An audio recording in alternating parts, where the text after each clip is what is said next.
Assalamualaikum warahmatullahi wabarakatuh. Perkenalkan, nama saya Herunisa. Saya dari kelompok 3 dan di sini saya akan menjelaskan tentang elastisitas permintaan. Sebelumnya kita sudah mengetahui faktor apa saja yang mempengaruhi permintaan dan penawaran harga suatu barang. Respon merupakan suatu tanda kepekaan dari adanya suatu perubahan. Untuk mengukur seberapa besar respon atau reaksi tersebut dalam teori ekonomi dijelaskan yang dinamakan adalah elastisitas. Elastisitas sendiri adalah perbandingan perubahan proporsional yang dari sebuah variabel ke variabel lainnya. Elastisitas dapat dibagi menjadi dua, yaitu elastisitas permintaan dan elastisitas penawaran.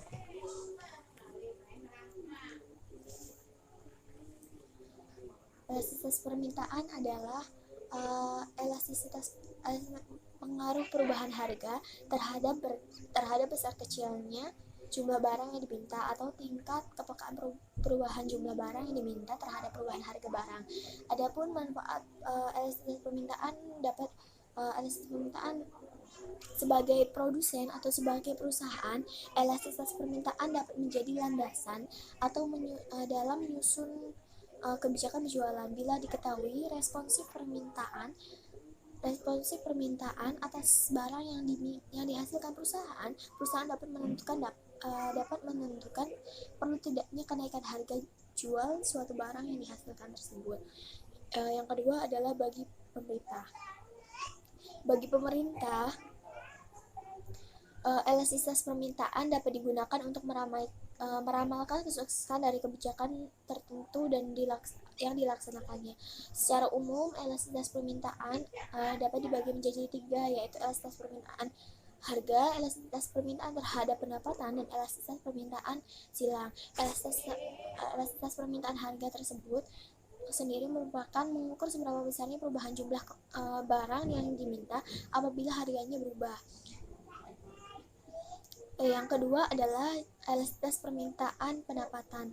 Elastisitas permintaan terhadap pendapatan merupakan koefisien yang menunjukkan besarnya permintaan atas suatu barang sebagai akibat dari perubahan pendapatan pembeli dikenal dengan elastisitas permintaan terhadap pendapatan.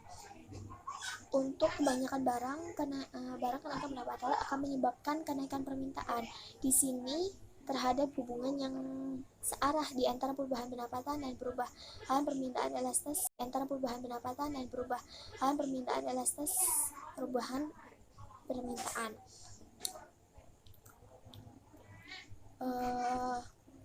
Elastisitas pendapatan dikatakan tidak elastis apabila koefisien elastisitasnya adalah kurang dari 1, yaitu apabila perubahan pendapatan menimbulkan perubahan yang kecil saja terhadap jumlah yang diminta.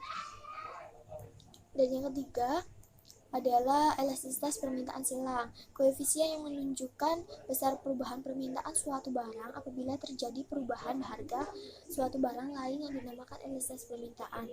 Ketika barang Y menyebabkan permintaan barang X berubah, maka sifat perhubungan di situ disebut namanya elastisitas permintaan silang.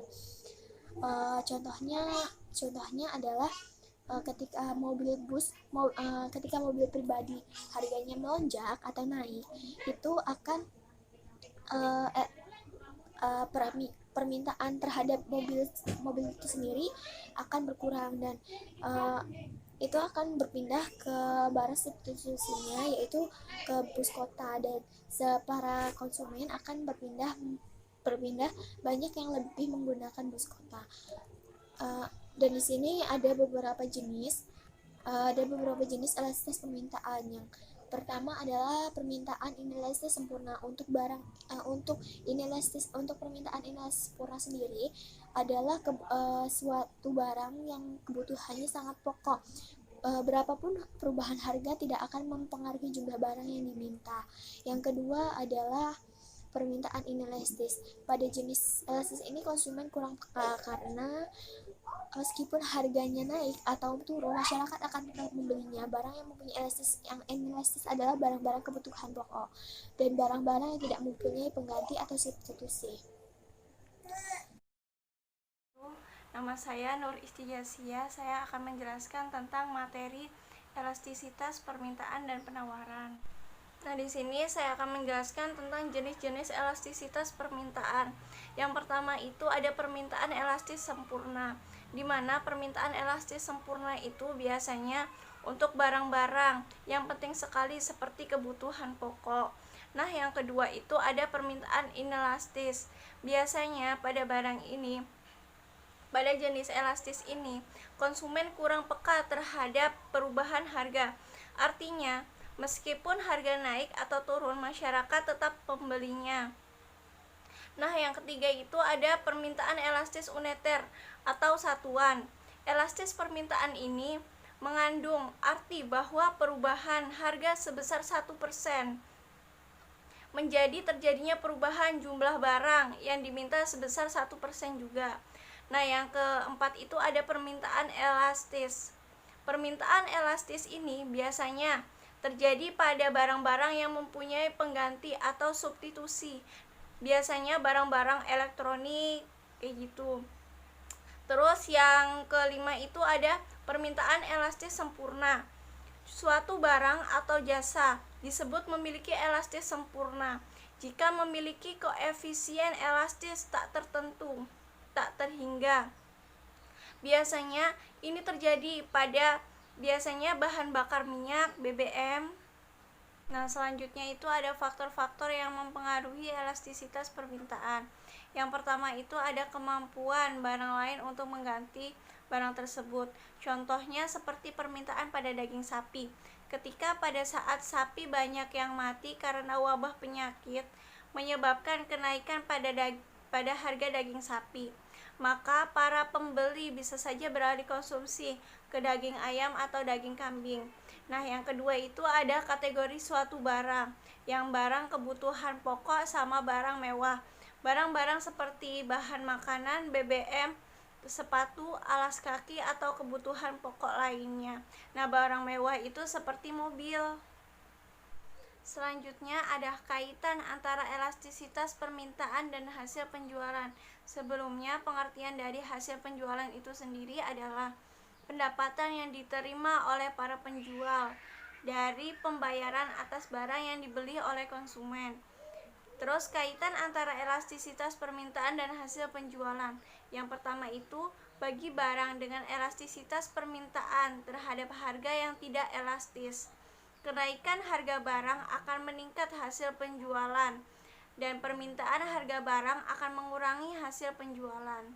Yang kedua ada bagi barang dengan elastisitas permintaan terhadap harga bersifat elastis. Kenaikan harga barang akan menyebabkan penurunan dalam hasil penjualan dan penurunan harga barang akan meningkat hasil jual. Yang ketiga ada bagi barang dengan elastisitas permintaan. Elastisitas permintaan terhadap harga uneter.